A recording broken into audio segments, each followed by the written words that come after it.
Sandrita Perel. Se me hizo el día, el año, la década. Nos conocemos de hace cuánto, Sandra. Mínimo 50 años, Mínimo mínimo. 50 años, mínimo. Y nos hemos divertido, nos hemos querido mucho. Te cuento un poquito que este canal empezó más o menos para yo encontrarme con Sandra Perel, digámoslo así. Para volverla a ver, me he encontrado con amigos que si no hubiera hecho esto no los hubiera visto jamás. Ujú. Y él me ha ayudado mucho en lo personal. Hice una amistad con Carolina Presel espectacular y entre los dos estamos haciendo más o menos lo mismo. Entonces, qué bueno que estás acá. Alguien me sugirió un día que por qué no te llamaba y le digo, no, no, que por qué no te llamaba, tienes que tener cuidado con lo que dice porque me va a regañar a mí mismo por no haberla llamado antes. Yo te quiero Que, mucho, bienvenida a tu canal igual. gracias. Bienvenida amigos, Sandrita Perel, preséntate, Reina. Bueno, para los que no me conocen hace más de 50 años como tú, bueno, soy Sandra Perel, soy psicólogo, trabajo, pensé en algún momento que era solo psicóloga escolar, pero la vida y la inmigración me mostraron que hay muchas maneras de ejercer la psicología y de salir de tu zona de confort. Trabajo hace muchos años en la parte terapéutica, tomando decisiones con relación a cosas que tienen que ver con la rama escolar, con la crianza, hoy en día también con las decisiones vocacionales de nuestros pacientes que crecieron. Y bueno, en general, aunque atrás está el Parque del Este, que era donde era mi lugar, mi hábitat natural, pues hoy en día he tenido con la inmigración, he tenido que moverme hacia otros backgrounds. Y bueno, aquí estoy reinventándome cada día y aprendiendo cosas nuevas. Qué has hecho en estos últimos años? Vives en Panamá, ¿cierto? Vivo en Panamá, sí, desde hace ya casi 8 años.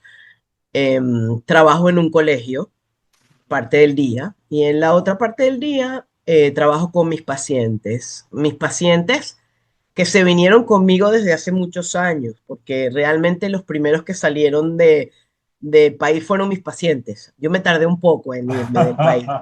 Y me acuerdo en ese momento le dije a mi socia, que sigue siendo mi socia, y seguimos teniendo el consultorio virtual, Sara Mafoda, no sé si te acuerdas de Sara. ¿Cómo Eh, no? Seguimos siendo socias y seguimos trabajando. Nuestro consultorio se mudó. Yo le dije, mira, Sara, los pacientes se están yendo, llaman por teléfono, están pidiendo ayuda, nos llaman por WhatsApp y empezamos. O sea, WhatsApp no tenía ni siquiera videollamadas y eso. Pero un día de visita en casa de un niño en los Estados Unidos, veo que él está trabajando con alguien en la computadora y que esa persona de repente empieza a escribir y él está viendo lo que ella escribe. Y yo le dije, chamo, ya va, espérate, ¿qué es eso que están haciendo? Y él me dice, bueno, eso se llama Zoom. ¿Y cómo funciona? Estamos hablando del año 2015, 2014, ¿ok? O Sí, sea, sí. prepandémico. Y él me dice, no, eso es un Zoom, ella me manda un numerito, yo lo anoto y luego yo lo meto aquí y veo, y ella puede ver mi pantalla y yo puedo ver la pantalla de ella. Y yo, ¿qué? En Sí, ese momento lo que había, digo, creo que era Skype, exacto. que para mí era, wow, qué moderno el Skype, porque antes uno usaba ICQ, que era el, no sé si te acuerdas, y entonces uno estaba todo emocionado Sí, claro. chateando con la gente, o bueno, ni hablar de antes del email y esperando el email de vuelta. Yo siempre he sido así cursi con lo de la escritura y las cartas, me encanta mucho eso de poder contactarte con personas que viven lejos. Y entonces yo le digo, Sara, tú no te lo vas a creer. Hay una cosa que se llama Zoom, que la gente puede ver lo que está haciendo la otra persona. Y entonces ella me dice, sí, ¿cómo es eso? Entonces le digo, bueno, mira, vamos a bajarnos esto y vamos a instalarlo. En ese momento también tenía otra amiga psicóloga que era del interior, pero estaba viviendo en mi casa una temporada en Caracas. Y dice, bueno, sí, ¿sabe? Ella es psicólogo industrial. Y me dijo, yo también escuché algo de Zoom. Le dije, bueno, mira, vamos a hacer una cosa. Tú en el comedor, tú en el cuarto y yo en la sala. Vamos a bajarnos esto que se llama Zoom y vamos a ver qué es. Y empezamos por Zoom y dijimos, wow, esto sirve para los pacientes, esto sirve para poder interactuar. y ellas me decían, bueno, pero tú crees que la gente se puede conectar de lejos, de cerca. Bueno, vamos a empezar. Mira, ya obvio. está la conexión ya estaba hecha, o sea, la terapia funcionó porque la gente ya tenía, ya sabía quién eras tú, no eras un extraño. Claro, eso después evolucionó a lo que estamos haciendo tú y yo hoy en día, que estamos, y como dices tú, esto fue una herramienta que te ha ayudado a ti a conectarte Sí. con el afuera, pero fue una cosa en que te fuiste acostumbrando, ¿no? Y bueno, o sea, tenemos los 50 años que nos conocemos, pero yo siento que estoy sentada en la sala de tu casa Sí, hablándote sí, y sí, estamos... 100%. Sí, 100%. Mira, te voy a decir, el feedback lo he recibido, por ejemplo, cuando hice el de los Zempic con mi hija, que causó un impacto, me llamó una señora llorando desde ujú, España en Valladolid. Me dijo, señor, usted no sabe lo que me ha ayudado. Usted no sabe. Después me llamó otra señora de Valladolid, con la que tengo mucho más confianza. Me dijo, mire, todas mis amigas están emocionadas. Entonces, era como que nos vimos en el café de la esquina y hablamos y así ha sido. Y me he conectado con gente en el Medio Oriente, en el sur. Estoy fascinado. Al principio tenía mucho miedo a la tecnología, obviamente. Yo voy a cumplir 68 años y decía, no, esto no voy a poder. Pero en realidad es coser y cantar una vez que ya...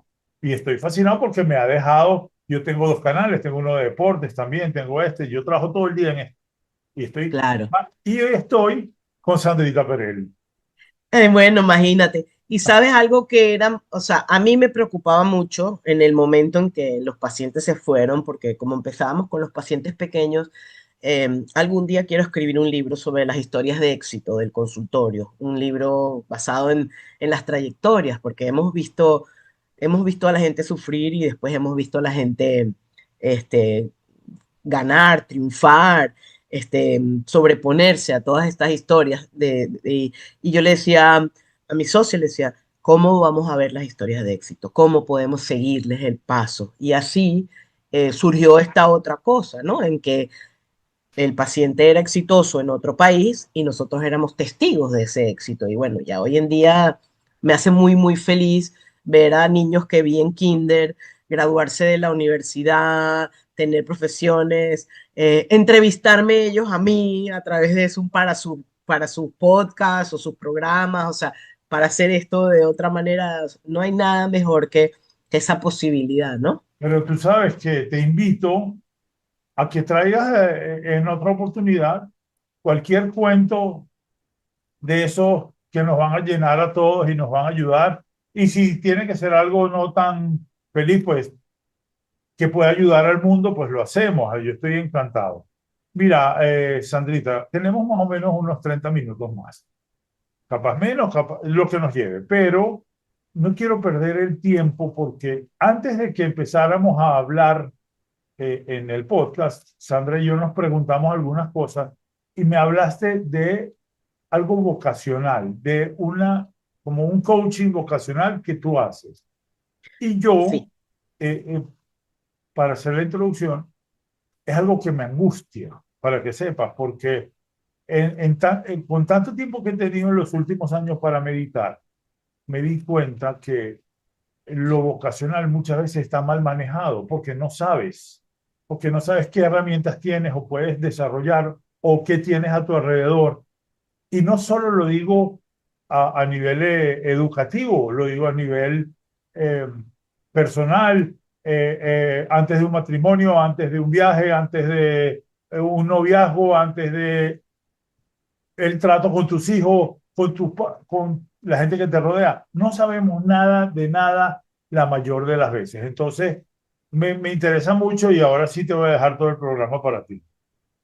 bueno, con relación a lo que es la orientación vocacional, como te dije, nuestros pacientes crecieron y llegó el momento de que se fueran a la universidad y de alguna manera tuvimos que diseñar alguna estrategia para poder ayudarlos. El venezolano no migraba, entonces uno cuando se iba a la universidad, uno se quedaba en casa de sus padres y tus padres podían ver qué estabas haciendo, incluso si estabas feliz o no estabas feliz.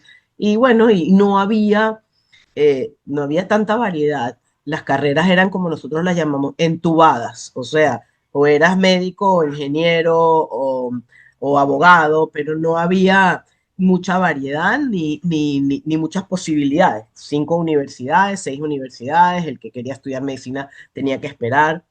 Pero claro, al existir la posibilidad de salir al mundo, pues esas vocaciones o esas opciones se abrieron muchísimo. Y entonces apareció la necesidad de entender qué era lo que tenía que hacer el joven y si era seguro mandar al joven afuera, ¿ok? Entonces, basado en esa premisa, empezamos a hacer la orientación vocacional tomando en cuenta las fortalezas del candidato, del niño, sus intereses y cuáles eran o qué necesitaba el mundo o qué necesita el mundo, ¿sí? Porque ya recientemente hay muchas dificultades, por ejemplo, con la gente que estudió computer science y todas esas materias, porque hay una competencia muy importante con la inteligencia artificial, en donde si tú eras programador, pues bueno, ya no necesitas una persona que sepa codear o programar, porque ya la inteligencia artificial lo hace. Entonces, este, ¿qué, qué, qué beneficios tendría estudiarlo, aunque te gusta? O sea, cómo insertarte al mundo y qué necesita el mundo. Entonces, es muy interesante porque yo no vengo de una generación donde a uno le daban opciones para elegir vocacionalmente, ¿no? En lo primero que tuve que hacer un poco es entrar como entender qué era lo que había que hacer y aliarme con unos padres, ¿ok? Que entendieran que aunque ellos fueran médicos, abogados o ingenieros, sus hijos no necesariamente tenían que seguir la profesión, que necesitamos un médico en la familia, ¿no? Eso que es fundamental, fundamental. Exactamente. Claro, pero, o sea, yo soy de la edad de los padres, no soy de la edad de los niños. Entonces, la edad de los padres eh, es muy importante porque cuando los padres fuimos a la universidad, primero no salimos de Venezuela o del país donde estábamos, y si fuimos, fuimos a estudiar carreras muy clásicas o muy tradicionales.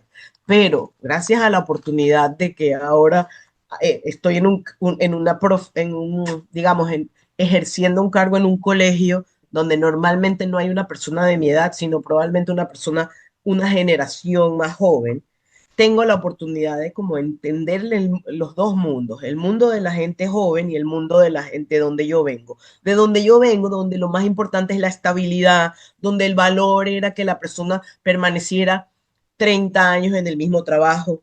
Eso ya no es un valor vocacional, eso ya no es un valor laboral. Los valores han cambiado, la gente tiene que ir experimentando, ir creciendo, en donde el aprendizaje colaborativo es más importante, donde hay que tener ciertas habilidades blandas para poder ejercer profesiones que antes no, no se pensaba en nada de eso. O sea, por ejemplo, la creatividad, que hoy es un valor importante a la hora de ver si el joven lo tiene para poder orientarlo vocacionalmente. Anteriormente, tú no querías una persona creativa en tu empresa, o sea, digamos, no era el valor que buscabas. Tú dices, no, tú no necesitas, el jefe no necesita a nadie que tenga buenas ideas, ni que lo contradiga, ni que le diga que tiene que ir, porque eso era muy caro, o sea, a nivel de recurso humano o a nivel de dinero. No, no, no, no. Nosotros hacemos las cosas de una manera y así íbamos haciéndolas siempre, siempre, siempre. También el mundo cambiaba menos rápido. Antes la tecnología cambiaba cada 10 años, ahora la tecnología cambia cada 6 meses y dentro de poco va a ser cada 3 meses. Entonces, claro, adaptarte a todos esos cambios que hay en el mundo requieren de una orientación vocacional distinta. ¿Ok? Claro, primero hay que ver cuáles son tus fortalezas. Pero muy interesantemente, he aprendido también que um, hay que tomar muy en cuenta los objetivos de desarrollo sostenibles que están planteados por la ONU en este momento para lo que va a ser el mundo más adelante, ¿ok? Entonces antes la gente decía, no, yo voy a estudiar business o voy a hacer cosas de negocios porque mi familia tiene negocios, pero hay varios objetivos eh, sostenibles de la ONU. Creo que son 17 objetivos sostenibles y hay por lo menos dos que se alinean con algo de negocios. Uno tiene que ver con el fin de la pobreza y el otro tiene que ver con lo que es, por ejemplo, hambre cero. ¿Qué te hace pensar eso? Que tú necesitas una persona que no es que haga business como solo business, sino que tenemos que hacer un business orientado a, por ejemplo, el desarrollo de alimentos que terminen, que sean altamente nutritivos, ¿ok? Pero que cuesten menos. Entonces, el estudiar business ya no es lo mismo, ¿sí? Es que buscar una carrera eh, que, que te ayude a entender cómo, o sea, tener una industria innovadora, que es otro de los desarrollos sostenibles de la ONU, o a preservación del clima, o hacer la energía más asequible, cosas que nunca se nos ocurrían, ¿no? Nunca, cuando tú ibas a ayudar a un joven a escoger una carrera, ¿sí? Entonces, claro, para medir ese tipo de situaciones y para poder ofrecerles al muchacho ese tipo de alternativas profesionales, también tienes que pensar un poco cómo son las habilidades blandas, cómo son esas fortalezas, tanto a nivel cognitivo como a nivel emocional. ¿Qué puede tener este joven y a dónde lo puede llevar con sus intereses para poder eh, ser coherentes? ¿Ok? Entonces, ¿qué es lo primero que tú haces con la parte de la orientación vocacional? Pues lo primero que hay que hacer es el autoconocimiento. Es que el niño, el joven que va, entienda cuál es su propio branding, o sea, cuál Descubra. es exacto. Entonces tú dices, ah, yo soy bueno en esto y esto y esto, y me gusta esto y esto y esto. Entonces, dependiendo con lo que con lo que yo soy bueno para y lo que me gusta, pues qué necesita el mundo. Y así la decisión vocacional es como mucho más específica. Entonces el niño se puede ya proyectar más al futuro y ver qué me veo haciendo. ¿Para qué es eso necesario? Y yo sé que tienes una pregunta, pero ¿para qué es eso importante? Porque mientras estás estudiando hoy en día, cosas que no pasaba cuando nosotros éramos niños, tú tienes que pensar en qué vas a hacer en el verano, qué oportunidades de trabajo, porque el que se queda en el aparato se queda, Alberto, no consigue empleo y es la experiencia que tengo. Cuando llego tarde a este proceso vocacional, me encuentro con un muchacho o una chica que saben mucho de un tema, pero que es un conocimiento abstracto, poco práctico, poco orientado al desarrollo sostenible del mundo, y entonces estos niños no han, o sea, no solamente es la carrera que escojas, sino cómo te vas a ir formando dentro de esa carrera para decir, ok, yo me inserto en este campo, me inserto aquí, me voy para allá, ¿sí? Y tú le das eso ahorita en el colegio en el que trabajas, o digamos el estándar de los colegios que tienen una persona como tú, ayudan a que no esté tarde para el verano, ayudan a mejorarle el descubrir o a facilitarle el descubrimiento de la vocación. ¿Eso es algo, un estándar en todos los colegios o es algo que tú estás desarrollando? Eso es algo nuevo que estamos tratando de hacer y realmente te voy a decir, nosotros ahora al final de este año escolar recibimos unos duros golpes y te doy un ejemplo. Un duro golpe fue que los Estados Unidos dijeron stop a las visas de estudiantes, ¿ok? Stop a las visas de estudiantes, las pararon por un tiempo. Ya volvieron a retomar pero la gente entró en pánico, la gente no había sacado la visa de estudiante, y los muchachos, entonces, ¿qué vamos a hacer? No voy a poder ir. O sea, yo tenía alumnos que entraron en top universidades y afortunadamente habíamos empezado a trabajar el tema de la flexibilidad, de la creatividad, de la resiliencia. Y entonces el muchacho que había entrado en la mejor universidad, que no había hecho su cita, porque procrastina y dejaba las cosas para todos momentos, entonces dijimos, ok, vamos a buscar el plan B. Los muchachos que iban a Israel, por ejemplo, que en un momento dado o sea, entraron también, ellos dicen, entraron en pálida, como dicen los jóvenes, y no sabían lo que iban a hacer, o sea, si hay una guerra, ¿qué puedo hacer? ¿Cómo puedo ir? Sí, el colegio donde yo trabajo es un colegio que da materias de AP. Las materias de AP que se llaman Advanced Placement son materias que reciben créditos universitarios. Para que hay que ver si tú de verdad necesitas, si tú de verdad eres un candidato para hacer eso, si eso de verdad es lo que a ti te hace feliz, porque si tú lo vas a hacer para ser un candidato apetecible, las universidades ya no están tan interesadas en esto. De hecho, cuando los reclutadores vienen a visitar a los muchachos, les dicen, ensayo que tenga algún vestigio de inteligencia artificial, es candidato que ni siquiera vemos. No importa que seas el capitán del equipo de fútbol, que tengas notas de A en línea, si tu ensayo donde tú estás diciendo quién eres y cuál es tu esencia, no, si tú no logras reconocer tus fortalezas y tus debilidades y tus intereses en el ensayo y no nos logras decir en tus palabras quién eres, nosotros no vamos a revisar tu aplicación para la universidad. ¿Mm? Es importante que estén preparados para todo eso, ¿no? Y Entonces, que tengan autoconocimiento, o sea, que alguien nos haya ayudado a hacer esto, ¿entiendes? eso, Ujú, a mí me ujú, quedó claro. ujú. Eh, Como eres tan agradable y de buena palabra, esto podría durar mucho tiempo. Por eso no voy a perder tiempo yo en preguntarte por el entorno. O sea, yo he visto Ujú, a través de mi vida que he trabajado con niños también en deportes, he dado clases en el colegio, todo. Tengo yo trabajé con muchos niños en línea general. El entorno es terrible a veces. Los padres, eso que tú decías que lo dijiste es muy light. Como que mira, estudia medicina porque necesitamos tener un médico. No es tan así. Estudia medicina porque yo quiero que estudies medicina porque te va a dar un estatus y yo me voy a sentir bien. Lo he ujú, visto de ujú. manera egoísta, de manera ignorante, lo que sea. Están trabajando también con el entorno, con los padres, enseñándoles un poco a decirle, mira, vale, el muchacho tiene artes plásticas en sus manos y no tiene el abogado en la cabeza. Entonces, cónchale, cuéntame un poco de eso. En este año vamos a empezar a hacer en paralelo porque eso nos dimos cuenta, ¿entiendes? O sea, tú estás trabajando con los muchachos, los estás empoderando, estamos trabajando en todo el autoconocimiento y luego lo insertas dentro de un ambiente donde no tienes a los padres comprados. Entonces, este año vamos a tratar de hacerlo al revés. Y Mm. lo hago mucho también cuando hago las orientaciones vocacionales individuales, en donde yo les, o sea, los papás son invitados al principio. Al principio tengo una entrevista con los padres para saber dónde están parados esos papás, qué quieren de este niño, qué tanto conocen a este niño.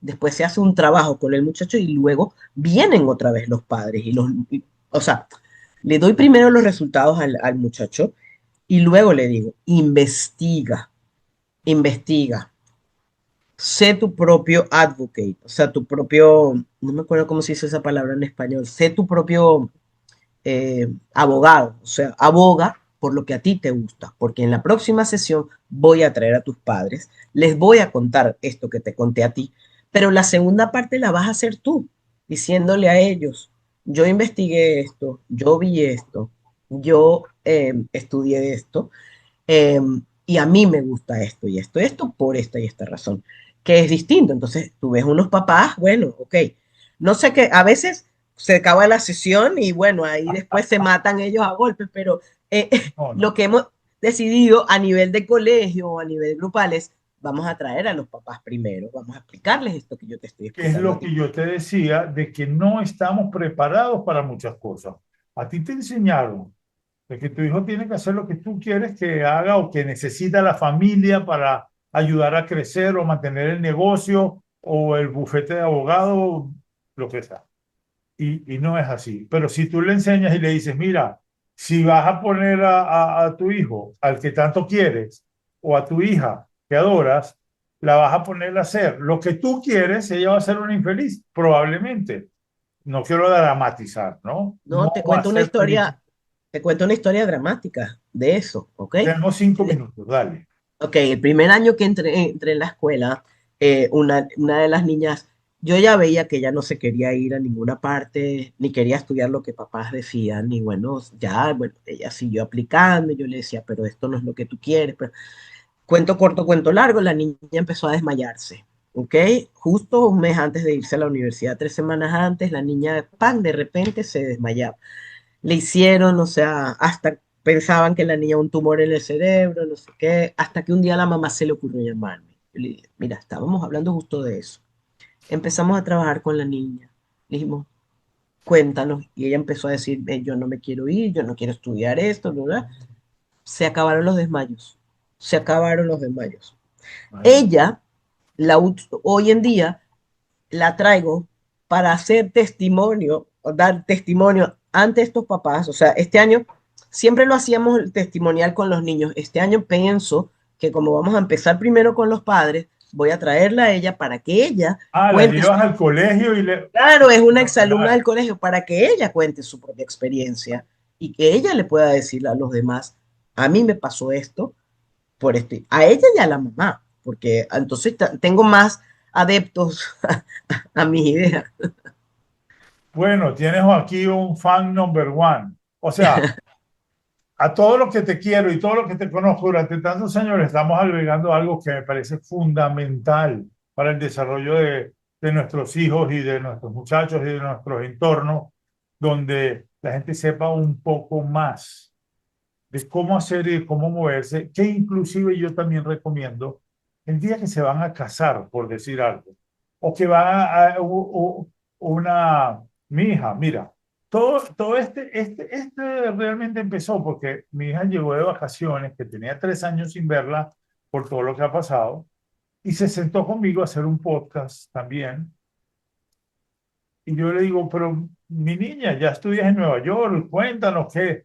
Me dice, claro, tú y el mundo está viendo de que yo soy la doctora, que está en Nueva York, en un hospital reconocido, con un muy buen, digamos, entorno y tal, pero nadie sabe lo que yo pasé. Entonces yo le digo, a ver, ¿cómo es eso, mi vida? Porque ella sí estudió la vocación y eso es otro un cuento mucho más largo y yo te lo voy a contar un día. Me dice, si yo hubiera sabido un tercio de lo que iba a pasar, mi vida hubiera sido tan fácil. Porque mira, y empezó y contó, eh, no tenía para comprar el carro, no es que no tenía dinero, no tenía cómo, porque no tenía el sponsor de no sé qué. No podía vivir con alguien porque me faltaba no sé qué. Me hacía falta un extra de dinero que tenía que pedirle a mis padres. O sea, toda una serie de cosas que si aquí asumo la responsabilidad como padre, que si nos hubiéramos preparado un poquito más, ella no hubiera pasado tan bien. Y eso te estoy poniendo algo. Es importantísimo lo que estás diciendo porque este año vamos a incluir en nuestro programa cosas como educación financiera para los muchachos, nutrición, vamos a buscar clases de comida, tenemos un paseo a la lavandería, ¿ok? Cuando yo llegué a la universidad un día, yo pensaba que la ropa llegaba mágicamente a la gaveta, de vuelta, limpia. Y un Como en día la voy casa, saliendo. como en la Claro, casa. y un día voy saliendo a la universidad y no tenía ropa limpia, me fui con traje de baño. Ese es un cuento que yo les cuento a todos a mis alumnos. Yo me fui en traje de baño porque no tenía que ponerme y después me di cuenta que es que uno tenía que lavar la ropa. Tenemos una persona que nos va a dar educación mecánica para Muy arreglar bien. carros. Tenemos habilidades para la vida, que son las otras destrezas importantes. Si tú sabes, y autocuidado, ¿ok? El mundo es distinto al que nosotros estábamos acostumbrados. Sandrita, eso es. Mira, qué podcast tan bueno. Tienes que volver. Te voy a pedir 1 millón de cosas. Voy a usar todas mis influencias contigo. Esa sonrisa que tienes me ha hecho feliz. Es buenísimo lo que hemos hecho hoy. Hemos ayudado al mundo y yo tengo, eh, mi amiga Telma Schlesinger me dice, Alberto, ayudamos a una persona y está hecho el universo. Y hoy vamos a ayudar a mucha gente. Yo te agradezco muchísimo, muchísimo que hayas venido. Gracias por invitarme, en verdad, por pensar en mí, otro corazoncito por ahí. Amigos, miren, corazoncito, le dan like, se suscriben, que Sandra se lo merece y yo también, que trabajo duro. Y este canal es una belleza. Chao, Sandrita, te vuelvo a llamar. Dale. Hablamos de todo. Gracias, amigos, por estar ahí y ya pronto nos vemos.